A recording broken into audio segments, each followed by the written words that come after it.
வளர்ச்சி திட்டங்களை நிறைவேற்றுவதில் தமிழக அரசு அக்கறையோட செயல்பட்டு வருதுன்னு முதல்வர் ஸ்டாலின் தெரிவிச்சிருக்காரு.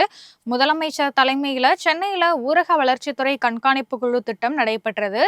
இந்த கூட்டத்தில் உரையாற்றிய அவரு மக்களுக்கு தேவையான அடிப்படை உட்கட்டமைப்பு வசதிகள் ஏற்படுத்தி கொடுக்கப்பட்டிருக்கிறதா கூறினாரு. வளர்ச்சி திட்டங்களை நிறைவேற்றுவதில் அரசு அக்கறையோட செயல்பட்டு கொண்டு வருது அப்படின்னு, குறிப்பா மகளிர் சுய உதவி குழுக்கள் சிறப்பா செயல்பட்டு வருவதாகவும் கூறிய முதல்வர், தமிழகத்துல 17,500 குழுக்கள் செயல்பட்டு கொண்டிருக்கிறதா தெரிவிச்சிருக்காரு.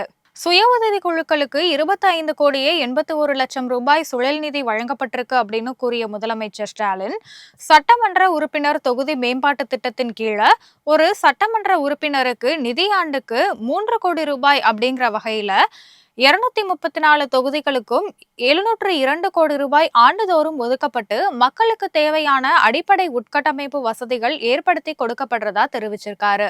மத்திய மற்றும் மாநில அரசுகள் இணைந்து செயல்படுத்தும் திட்டங்கள்ல மாநில அரசுடைய பங்கு தொகையை எந்தவித காலதாமதமும் இல்லாம விடுவிக்கிறோம்னு சுட்டிக்காட்டிய முதல்வர் ஸ்டாலின், அதே போலவே மத்திய அரசும் தன்னுடைய நிதியை சரியான நேரத்துல வழங்கணும்னு வலியுறுத்தினாரு.